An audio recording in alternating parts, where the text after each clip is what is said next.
Hi, this is William Ramsey. Welcome to William Ramsey Investigates. On today's show, I'm going to read from a lawsuit that was filed by Rodney Jones as plaintiff against Sean Combs or P. Diddy. People obviously know his rap name, but a host of other characters, but also big names like Motown Records, Universal Music Group, and others involved. It's pretty graphic. This came to my attention through social media. I saw that P. Diddy was trending and a lot of stuff was popping up. I was like, what's the issue? Well, fortunately, the lawsuit's accessible and there's some stuff in here it's really something else.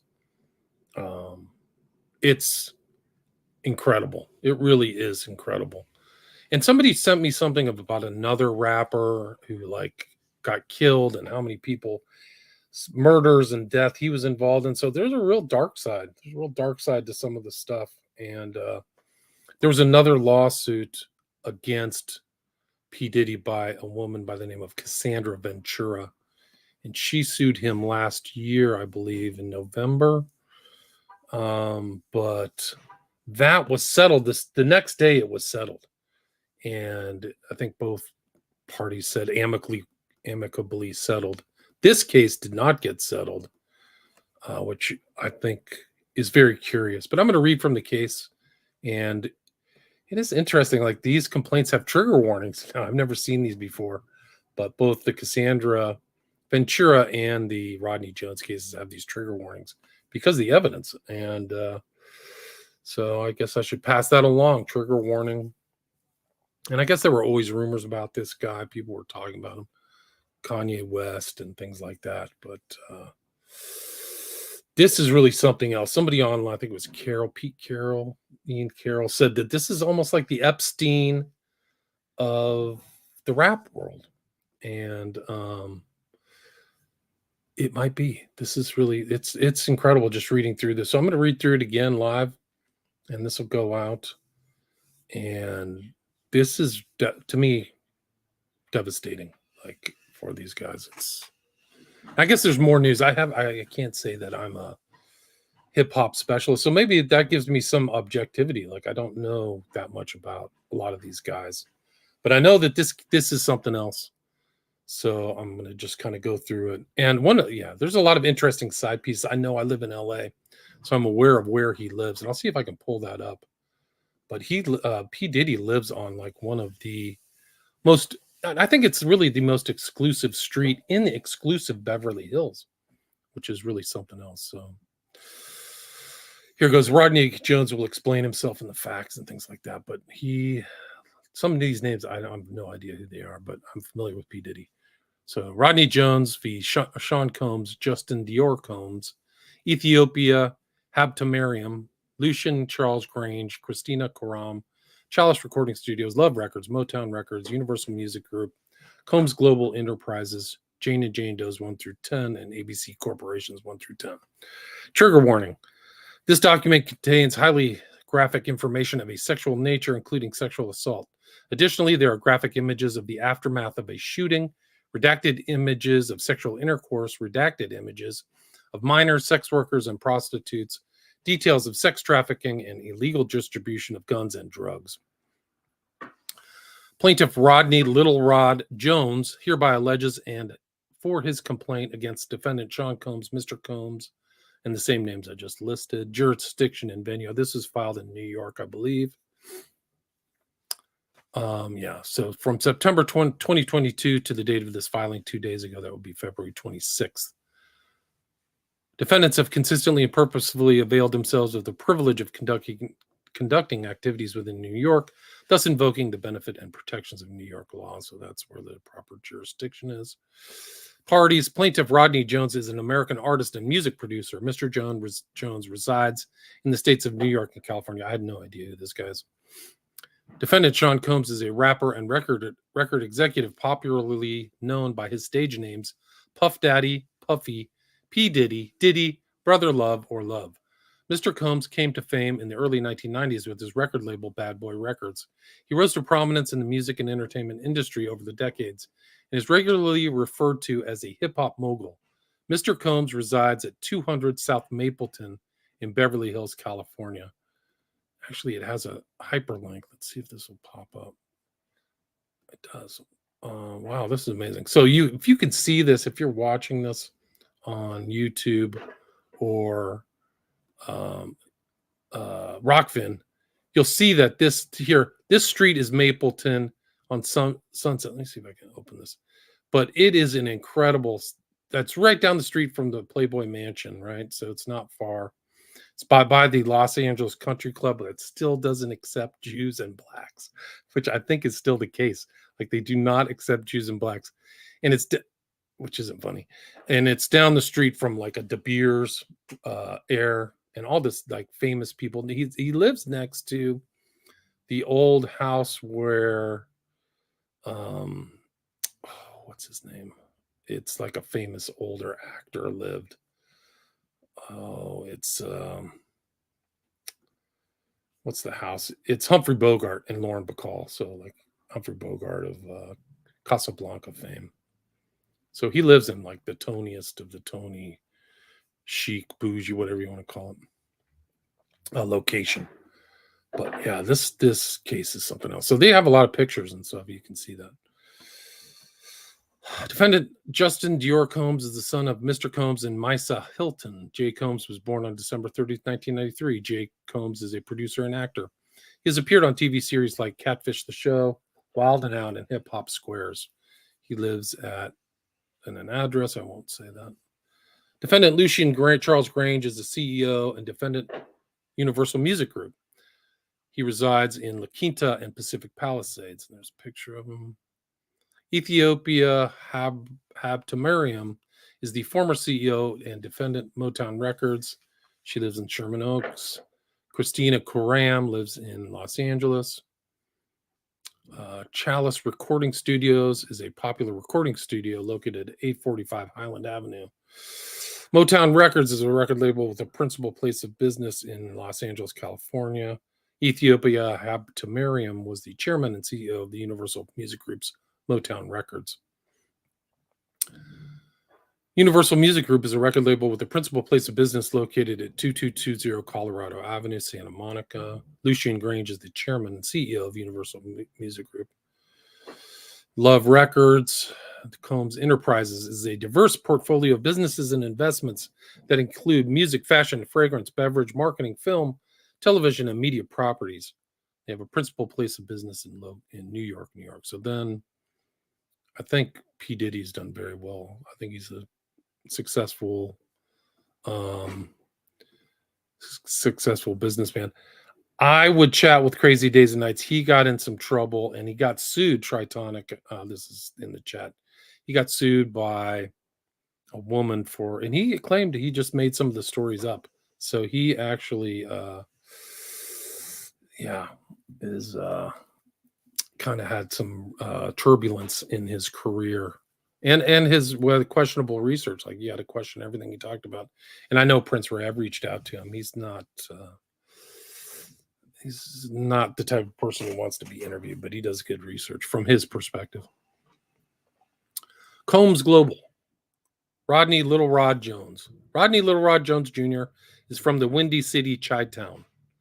He was born and raised in Chicago, Illinois. Mr. Jones is the second oldest son and fourth child out of 9 siblings. Mr. Jones comes from a long line of gospel music influencers. Mr. Jones started playing instruments at the age of 5. He began playing drums in church, and at the age of 13, he picked up playing. From 13 to present day, Mr. Jones has taught himself to play over 13 instruments. There's a picture of him. Looks like with a gospel church choir or something. Seems to be pews there. Mr. Jones is considered a musical prodigy. His talents have led him to produce and create a commercial marketplace for music that has been recorded by some of the most prestigious and highly acclaimed artists in music history. Throughout the duration of his career, Mr. Jones has worked the south side of Chicago music scene, playing with the following legendary greats: Georgia Mass Choir, Donald Lawrence, the Clark Sisters, and the Smoky Norfolk. On or about August 2022, Mr. Jones received a call from Mr. Combs requesting that he produce several songs on a rhythm and blues album titled The Love Album, Off the Grid. Mr. Jones agreed, and his life has been detrimentally impacted ever since. Summary of events. From September 2022 to November 2023, Mr. Jones produced 9 songs on Mr. Combs' Love album. So the events are fairly current, right? 3 months ago is when it ended. Mr. Jones lived with Mr. Combs for months at a time, spending holidays, birthdays, and missing major family events. That's not well written. Mr. Jones these aren't very well written, and some of the stuff in these complaints are strange. Mr. Jones resided at Mr. Combs' residence located in Los Angeles, California, New York City, and Miami, Florida. Mr. Jones also spent several weeks on a yacht rented by Mr. Combs in the U.S. Virgin Islands. Throughout his time with Mr. Combs, Mr. Jones witnessed, experienced, and endured many things that went far beyond his role as a producer on the Love album. The claims raised in this complaint have been corroborated through witness statements, video, audio recordings, and images that Mr. Jones has in his possession. Mr. Combs required Mr. Jones to record him constantly. On several occasions, Mr. Combs took Mr. Jones' cell phone and began recording himself. As a result, Mr. Jones has secured hundreds of hours of footage and audio recordings of Mr. Combs, his staff, and his guests engaging in serious illegal activity. Mr. Jones has secured irrefutable evidence of A, the acquisition, use, and distribution of ecstasy, cocaine, GHB, ketamine, marijuana, and mushrooms. B, the displaying and distribution of unregistered illegal firearms. C, Mr. Combs providing laced alcoholic beverages to minors and sex workers at his homes in California, New York, the U.S. Virgin Islands, and Florida. D, Mr. Combs' chief of staff, Christina Coram, KK, instructing her staff to retrieve drugs so she can provide it to Mr. Combs for his consumption. E, Christian Combs drugging and sexually assaulting a woman. F, Mr. Combs detailing how he planned to leverage his relationship with Bishop T.D. Jakes, right? He's the black or African-American preacher, to soften the impact of his public image of Cassie Ventura's lawsuit, who I mentioned earlier, Cassandra Ventura lawsuit back in November 2023.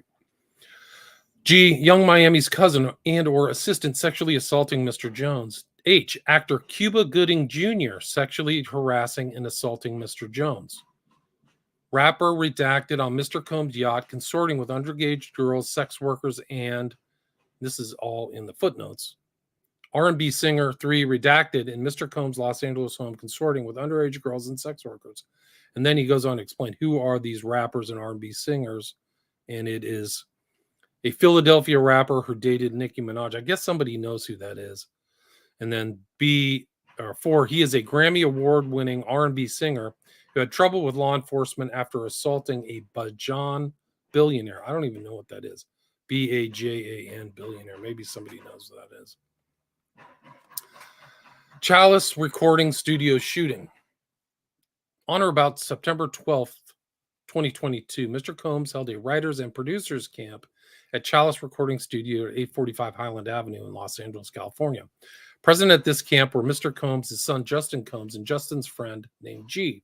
Mr. G is a 30-year-old tall African-American male. In addition to these individuals, other musicians were present at the camp. This writer has spoken to several musicians who attended the camp. One evening during this camp, Mr. Combs, J. Combs, and G were in a heated conversation. That conversation was moved out of the studio and into a restroom adjacent to where Mr. Jones was sitting. Mr. Jones was approximately 2 feet away from the bathroom when gunshots rang out. Mr. Jones recalled hearing multiple gunshots. So he's in something in 2022 and hearing multiple gunshots. Mr. Jones immediately went into a state of shock and feared that he would be shot next. Mr. Jones genuinely believed that he would be shot through the door due to how close he was. After the shooting ended, a crowd gathered around the restroom. When the door finally opened, Mr. Combs and J. Combs exited. G was lying on the restroom floor in a fetal position, holding his stomach and bleeding out of his leg-hip area. Everyone stood around looking upon G. Frustrated by the lack of aid to G, Mr. Jones dropped everything, ran to G, and immediately began placing pressure on G's gunshot wound to his stomach. As he was applying pressure on his stomach, Mr. Jones realized that G was gushing blood from another area near his leg hip. He decided to lift G and place him to sit on the toilet. Mr. Jones asked the crowd to call the ambulance. Mr. Jones lifted G and brought him to the ambulance at the studio's front. At this time, Mr. Combs and Justin had disappeared to another part of the studio. Mr. Combs gave strict instructions to inform the police that he had nothing to do with the shooting. He also forced Mr. Jones to lie to the police by telling them that G was shot standing outside the studio by a drive-by assailant. And then here's all the reports. Man shot outside of party at Hollywood recording studio. This is from CBS News. Mr. Jones has several corroborating witnesses who spoke with this writer anonymously due to fear of retaliation by Mr. Combs. They have agreed to speak publicly when subpoenaed. Mr. Jones has the clothing he wore that day and believes it may still have stains and DNA of G's blood. The following are screenshots of the aftermath of the restroom where G was shot by either Mr. Combs or J. Combs. Clearly, G was not shot outside of the studio as Mr. Combs instructed his team to report to law enforcement. Mr. Combs and defendants LR, MR, UMG, CRS provided private security for the writers' camp at defendant CRS. The security was porous and lackluster at best. The fact that either Mr. Combs and J. Combs were allowed to enter CRS with guns, and those guns were not confiscated by security, is a clear breach of duty by Mr. Combs, defendants LR, MR, UMG, to protect Mr. Jones and other attendees of this writers' camp. As a result of this shooting, Mr. Jones is severely traumatized. Now, Mr. Jones now suffers from PTSD, severe anxiety, depression, and insomnia. So next, Mr. Jones was sexually harassed and assaulted by Mr. Combs. Throughout his time living with Mr. Combs, Mr. Jones was the victim of constant, unsolicited, and unauthorized groping and touching of his anus by Mr. Combs. These events took place in LA, New York, Florida, and the United States Virgin Islands. In addition to the unsolicited and unauthorized touching, Mr. Jones was forced by Mr. Combs to work in Mr. Combs' bathroom as Mr. Combs walked around naked and showered in a clear glass enclosure. As a heterosexual Christian man, Mr. Jones was uncomfortable with Mr. Combs' advances and expressed his discomfort to Mr. Combs' chief of staff, Christina Coram. KK responded to Mr. Jones' complaint with, Sean will be Sean. KK also attempted to downplay Mr. Combs' groping of Mr. Jones' anus and genitals as friendly horseplay, stating those acts were Mr. Combs' way of showing he liked you. Despite these assurances, on several occasions when Mr. Combs began to undress and walk around his house naked, KK would say, "Okay, I'm leaving now," and she would disappear. KK's hypocrisy is breathtaking at best or enabling at worst. Mr. Jones believes that KK aided and abetted Mr. Combs' sexual assault of him and was working with Mr. Combs to groom him into accepting a homosexual relationship. Through these sexually deviant acts, one would say Mr. Combs has a pattern and practice of engaging in such nefarious activity. This ongoing conduct shows that Mr. Combs cannot be rehabilitated. Mr. Combs attempted to groom Mr. Jones into engaging in gay sex. Mr. Combs was aware that Mr. Jones looked up to and idolized music producer Stephen Aaron Jordan, or Stevie J. Stevie J is an American DJ, record producer, and television personality. Stevie J was part of the Bad Boy Records production team, The Hitmen. In 1997, Stevie J won a Grammy Award for his work on Puff Daddy's debut album. Throughout the 1990s, Stevie J produced for several artists, including Mariah Carey, Tevin Campbell, The Notorious B.I.G., 112, Jodeci, Faith Evans, Jay-Z, and Eve.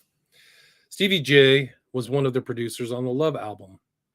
Mr. Combs used access to Stevie J and his knowledge of Mr. Jones' admiration of Stevie J to groom and entice Mr. Jones to engage in homosexuality. Mr. Combs went so far as to share a video of Stevie J anally penetrating a Caucasian male without a condom. This was done to ease Mr. Jones' anxiety concerning homosexuality. According to Mr. Combs, this is a normal practice in the music industry. Look, even Stevie J is doing it. Mr. Combs informed Mr. Jones that he had engaged in sexual intercourse with rapper Redacted, R&B singer Redacted, and Stevie J.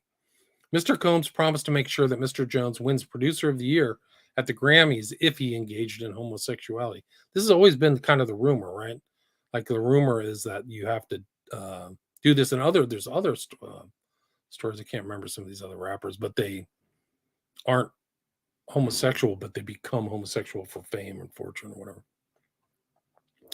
The following are screenshots of the video of Stevie J anally penetrating a Caucasian male that Mr. Combs provided to Mr. Jones. It's pretty graphic. Those are redacted. Thanksgiving 2022, Mr. Jones is sexually assaulted by young Miami's cousin. On Thanksgiving Day 2022, Mr. Jones was in Mr. Combs' house located in Miami, Florida. Young Miami and her female cousins were also present. Mr. Combs was intoxicated and offered cocaine to Mr. Jones. Mr. Jones rejected him and proceeded to walk to the restroom.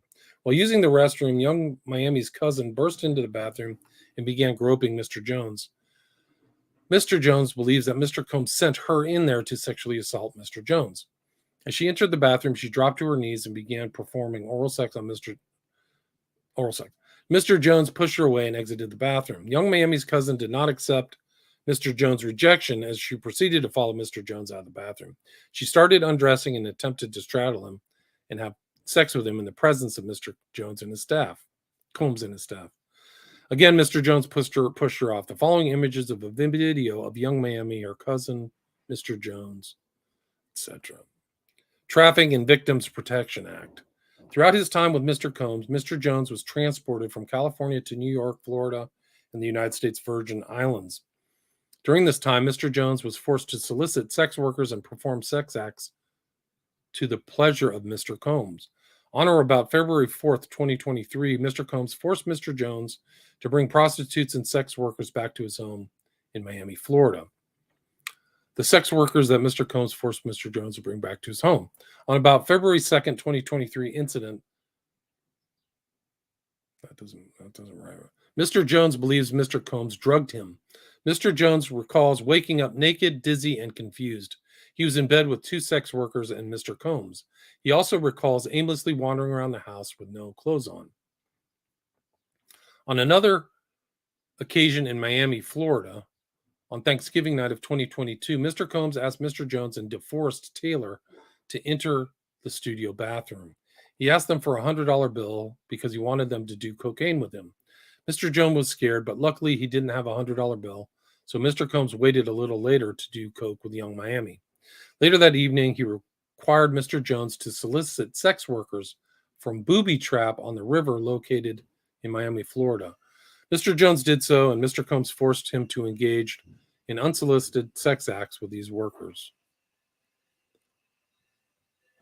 As part of Mr. Jones' sex worker recruitment tools, Mr. Combs provided Mr. Jones with an exclusive bad boy baseball cap and required him to wear it to Booby Trap on the river as a signal to any sex worker he approached that Mr. Combs was in town and had sent Mr. Jones to recruit them. So that was like the signal, is like this bad boy baseball cap. It was assigned to all of them. Mr. Jones had no desire to visit Booby Trap on the river. Mr. Jones had no desire to solicit sex workers from Booby Trap on the river. Mr. Combs used his power and influence to intimidate and force Mr. Jones into soliciting sex workers from Booby Trap on the river. As detailed below, Mr. Combs used many tactics to maintain dominion and control of Mr. Jones. Apparently, these workers were accustomed to servicing Mr. Combs and would know that he is in town by the sight of the bad boy's baseball cap. The following are Instagram profiles of two of the sex workers that Mr. Combs required Mr. Jones to solicit and have sex with him in his home in Miami, Florida. Mr. Jones had no desire to solicit or have sex with the individuals in the previous paragraph. Mr. Combs used his power and influence to intimidate and force Mr. Jones into soliciting and sleeping with these women.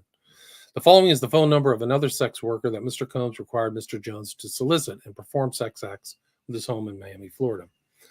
Mr. Jones had no desire to solicit or have sex with the individual in the previous paragraphs. Mr. Combs used his power and influence to intimidate and force Mr. Jones into soliciting and sleeping with the individuals above.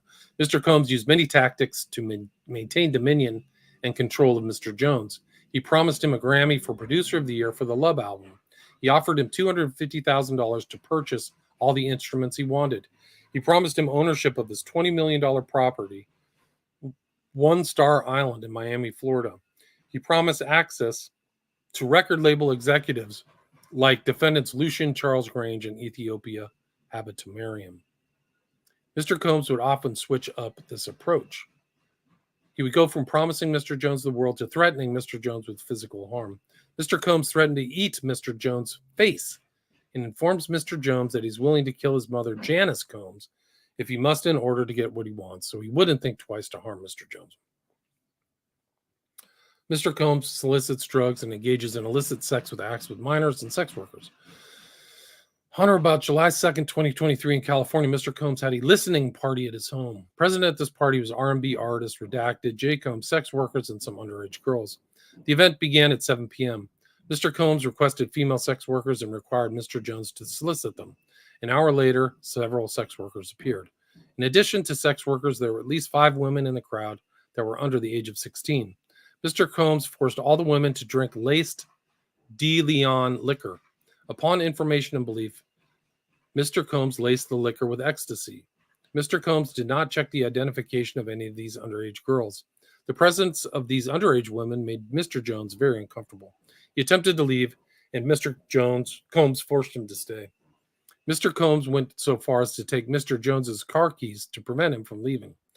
After being forced to drink De Leon shots, Mr. Jones began feeling lightheaded and recalls passing out and waking up at 4 a.m. the following morning, naked, with a sex worker sleeping next to him. Screenshots of a video from that night are embedded below. There's like screenshots. Mr. Combs attempts to pass Mr. Jones to Cuba Gooding Jr. Mr. Jones believes that Mr. Combs was grooming him to pass him off to his friends. This fear became reality when Mr. Combs introduced Mr. Jones to Cuba Gooding Jr. while they were on Mr. Combs' yacht. During the introduction, Mr. Combs suggested that Cuba get to know Mr. Jones better. He then left them alone in a makeshift studio on the yacht. As evidenced by a video of which screenshots are embedded below, Cuba Gooding Jr. began touching, groping, and fondling Mr. Jones's legs, his upper inner thighs near his groin, the small of his back near his buttocks and shoulders. Mr. Jones was extremely uncomfortable and proceeded to lean away from Mr. Gooding Jr. He rejected his advances, and Mr. Gooding Jr. did not stop until Mr. Jones forcibly pushed him away. The following is a screenshot of the encounter with Cuba Gooding Jr. The Love Album.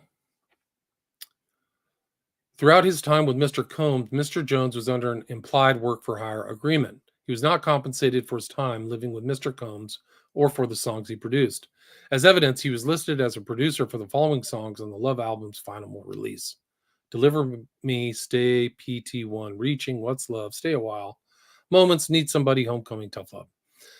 Mr. Combs and defendants LR, MR, UMG all benefited from Mr. Jones' work product. They failed to compensate Mr. Jones for his work. As a result, Mr. Combs and defendants LR, MR, UMG were all unjustly enriched at the expense of Mr. Jones. Mr. Jones attempted to work with Mr. Combs to secure his publishing and royalty rights for the work he completed on the Love album. Mr. Combs only offered Mr. Jones $29,000 for 13 months, thousands of hours of work, and 9 songs that made it to the Love album. Ironically, Mr. Jones was willing to take $50,000, his publishing and royalties. Mr. Combs' self-serving greed would not allow him to pay Mr. Jones an additional $21,000. Mr. Combs' deceptive business practices became so bad that Mr. Jones was left with no choice other than to make a public plea on social media for Mr. Combs to pay him for his work. After publicly requesting that Mr. Combs do the right thing and pay him fairly, Mr. Jones received an onslaught of threatening message from Stevie J and Love Records A&R, DeForest Taylor. Mr. Combs uses power and influence to threaten and intimidate Mr. Jones. According to Mr. Jones, Mr. Combs is very forceful and demanding. Mr. Combs does not take no for an answer and would often threaten to inflict bodily harm on Mr. Jones if Mr. Jones did not comply with his demands. As detailed above, Mr. Combs threatened to eat Mr. Jones's face. While on another occasion, while standing in Mr. Combs' bedroom, Mr. Jones was forced to watch as Mr. Combs displayed his guns and bragged about getting away with shooting people. Mr. Combs shared that he was responsible for the shooting in the nightclub in New York City with rapper Shine. I don't know, is that 2022? There's something here. He shared that artist and Mr. Combs' girlfriend at the time, Jennifer Lopez, a.k.a. J-Lo, carried the gun into the club for him and passed him the gun after he got into an altercation with another individual. There's a picture of them together. The shooting in Chalice Records Studios confirmed Mr. Combs' statements. These statements reinforced Mr. Jones' fear of Mr. Combs and strengthened Mr. Combs' dominion and control of Mr. Jones. Mr. Jones was terrified of Mr. Combs. He felt like he could not tell him no. Mr. Combs consistently made it clear that he has immense power in the music industry and with law enforcement. Mr. Combs made it clear that his head of security, Fahim Mohammed, had the power to make people and problems disappear. Mr. Combs instructs his staff to always contact Mr. Mohammed if they are ever pulled over by the police in Miami or California. Upon information and belief, Mr. Mohammed spoke with the LAPD after G was shot at CRS. The LAPD was in CRS and witnessed the blood in the restroom, and they went with the bogus claim of the shooting G occurred outside the studio. This was all thanks to Mr. Mohammed's connections within law enforcement. Mr. Jones had no reason to disbelieve Mr. Combs that he had seen firsthand through the shooting of G and the subsequent silence of the LAPD and the media that Mr. Combs indeed had the power to harm him. The LAPD spent hours in CRS after the shooting of G, but there were no arrests. Mr. Jones witnessed the LAPD in the restroom pictured above, but there were no arrests were made. The morning after the shooting, Mr. Jones and several others arrived at CRS, and G's blood was still on the floor, and Mr. Combs hired a cleaning crew to clean it up. Defendants Ethiopia, Habitatorium, Lucian Charles Grange, Motown Records, Love Records, and Universal Music Group aided and abetted and profited off Mr. Sean Combs' RICO enterprise, racketeering, influence, corrupt organization enterprise. Mr. Jones recalls to seeing Defendant Grange visiting Mr. Combs' home in Miami, Florida, and Los Angeles, California. According to Mr. Jones, whenever Grange visited Combs at his homes, it would be in the evening, and he and Mr. Combs would disappear for hours in Mr. Combs' bedroom. Defendant Grange sponsored and attended several Love album listening parties at Mr. Combs' home in Los Angeles, California. These parties were sponsored by defendants MR, LR, and UMG. As evidence above, these parties had sex workers and underage girls present. During these parties, Defendant Grange knew or should have known that Mr. Combs was drugging the attendees through laced bottles of De Leon tequila and Ciroc vodka. It is no secret that Mr. Combs had specific bottles of alcohol designated for females and other bottles designated for staff, his artist, and himself. This fact was detailed by former artists and bodyguards of Mr. Combs. As a sponsor of these events, Defendant Grange had a duty and obligation to ensure that sex workers and underage girls were not present and that Mr. Combs was not spiking the alcohol with date rape drugs. On YouTube channel The Art of Dialogue, former bodyguard Gene Deal exposed Mr. Combs' pill mixing method used to spike cranberry juice and orange juice. According to Mr. Deal, Mr. Combs would place ecstasy and other date rape drugs in the juices. On YouTube, The Art of Dialogue, former artist Mark Curry exposed Mr. Combs spiking bottles of Moet champagne in the VIP section of nightclubs. Mr. Combs would have a set of Moet champagne bottles for his artists and then a set for women. Wow, this is crazy. This writer has spoken with several former employees of Mr. Combs who witnessed Defendant Karam instruct her staff to lace champagne, De Leon, Ciroc bottles with ecstasy and other illicit drugs. Mr. Jones recalls seeing Defendant Habitatorium visiting Mr. Combs in Miami, Florida, and Los Angeles, California. According to Mr. Jones, whenever Defendant Habitatorium visited Mr. Combs at his homes, it would be in the evening, and she and Mr. Combs would disappear for hours in Mr. Combs' bedroom. According to Mr. Jones, Defendant Habitatorium visited Mr. Combs at Defendant CRS during Combs' writing camp. Just like crazy. Defendant Christina Coram, skipping forward. Defendant Christina Coram is the Ghislaine Maxwell to Sean Combs' Jeffrey Epstein. According to Mr. Jones, in the 13 months he lived, there's all kinds of pictures and stuff like that for people who are listening to this on audio. According to Mr. Jones, during the 13 months he lived and traveled with Mr. Combs, he witnessed Mr. Combs display and distribute guns from his bedroom closet in Miami, Florida, and Los Angeles, California, to questionable individuals dressed all in black. According to Mr. Jones, during the 13 months he lived and traveled with Mr. Combs, he witnessed Defendant Graham openly order her assistants to keep Mr. Combs high off gummies and pills. Defendant Coram required all employees from the butler, the chef, to the housekeepers to walk around with a pouch or fanny pack filled with cocaine, GHB, ecstasy, marijuana gummies, and Tucci, a pink drug that is a combination of ecstasy and cocaine. I've never heard of that. It was important to defendant Karam to have Mr. Combs' drug of choice immediately ready when he asked for it.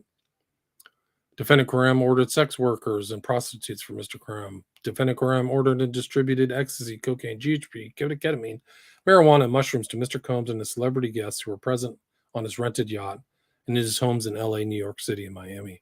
On multiple occasions, Defendant Karam forced Mr. Jones to carry Mr. Combs' drug pouch against his will. As a chief of staff, Defendant Karam was instrumental in organizing and executing the RICO enterprise. Defendant Karam had the following individuals execute the following tasks. And there's the other people: Justin Coates, CVJ, getting sex workers, Frank Sentinella. I don't even know this smiley face shirt. That's interesting. I don't even know who Frankie Sentinella is.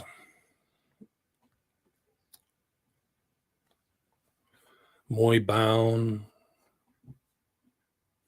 This is just a big fat mess. Tons of drugs, cash payments. Mr. Combs is allowed to wreak havoc is the next section. And then it goes into the cause of action. I mean, this is crazy. This is just like, there's all kinds of RICO. So it's a civil RICO act, which is, they used to just be for criminal, but they allow civil actions on a racketeering influence corrupt organization, which usually the damages are like trouble damages. I don't know what it's like in LA, but there's a lot of facts and pictures here. Cause of action, sexual assault, sexual harassment, liability for other people, premises liability, Cuba Gooding Jr., California premise liability, inadequate or negligent security, aiding and abetting sex trafficking, NIED for sexual assault. I don't know what that is. IIED. Wow, this is really dark. Tyrone Blackburn out of New York. Prayer for relief, jury trial. Filed in Brooklyn, New York. This is crazy. Crazy case. I'll keep an eye on this. I wonder whether it'll get settled or what's going to happen. I can go into, let me see if I can find this other case. Because the Cassandra Ventura case is also really interesting. I mean, it got settled, but I think the allegations are kind of similar. Like,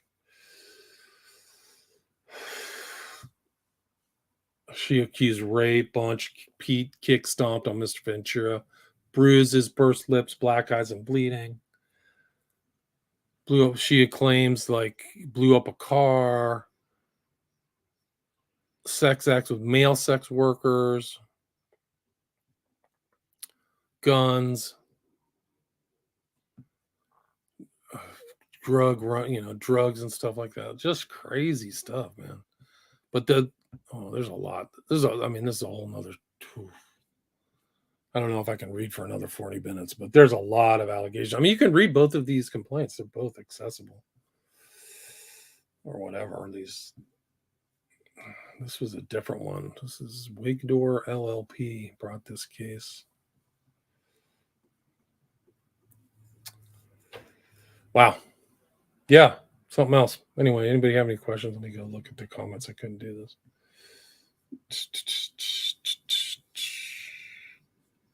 Bro love dressing up as the Joker for Halloween. I don't know who that is. Boulay.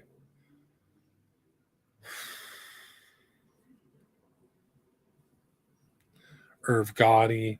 Somebody sent me something about another guy who I don't know.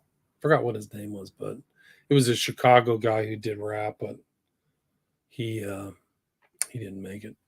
He was killed in some shootout in Miami. All right, thanks for listening.